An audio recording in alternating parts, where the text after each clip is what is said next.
Alright, so as you can tell by the introduction, today I'm going to be helping you write the equation of a circle using the diameter endpoints. If you're unsure what the diameter endpoints are, it's one point on a circle, and if you go straight across the diameter of it and go to that next point, those are the two diameter endpoints. Also, if you don't know the equation for a circle, I have it right here. The top equation is the equation of a circle. X minus h squared plus y minus k squared equals r squared. What the bottom equation does is it helps you find r squared. R equals radical x minus h squared plus y minus k squared. Now, for today, I'm going to be helping you use the diameter endpoints. So, since you have all the basic background information you need, now I'm going to help you get there to be able to do it. So, the diameter endpoints that I have chosen for today are -2, -6, and then 4, 2 as our diameter endpoints. So, we have the equation of a circle, so what next? Next, we have x and y already, so now we need h and k. I've already replaced all the variables with what we know. So we have -2 plus 4, the two x values, -2, 4, divided by 2. And next we have -6 plus 2 divided by 2. For the y value, h is x, k is y. Simple enough. So first, we're going to use this equation, and then we're just going to solve it so far as it is.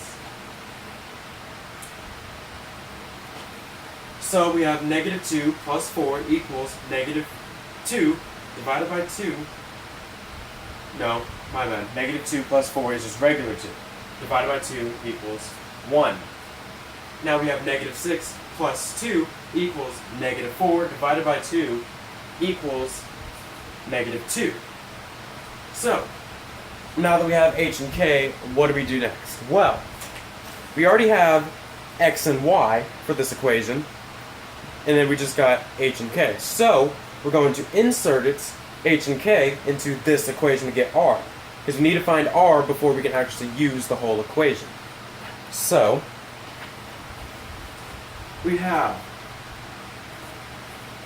r squared equals -2 minus 1. We're using -2 because that was the first point of the diameter endpoint. You can use either one.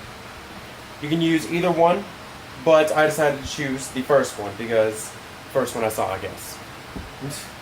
So we have -2 minus 1. We have -1 because that is the h value in the equation of a circle. Squared plus -6 plus 2. -6 again because it's the y value and the -2, -6 endpoint, and then plus 2 because that's the k value that we found. -2 turns into plus 2 because negative and negative makes it positive from the original equation. Squared. Now we just solve as is. -2 minus 1 equals -3. But squaring it, negative times negative, turns it into 9. 9 plus -6 plus 2, -4 squared, negative times negative equals positive. So we have 16. So r squared equals 25. Now that we have r squared, what do we do next? Well, now that we have next, we just insert it into our circle equation. Equation for a circle, whichever you prefer. So, we just insert it as is. We don't need the x and y values because we already knew what those were, so we just insert x and y. All we need to insert are the h and k values. So, we have x minus 1 squared y plus 2 squared equals 25, our r squared value. And from there we have our equation of a circle, using the diameter endpoints. So now that we have our equation of a circle, here's the circle that we got. There it is. It's not very big. So there's the equation.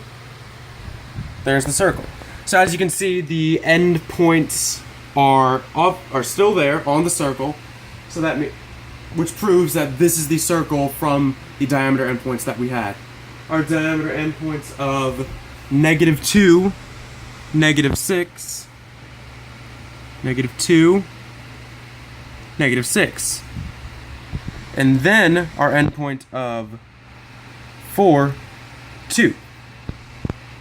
There are endpoints, so this was our circle that we graphed, and it was actually our circle.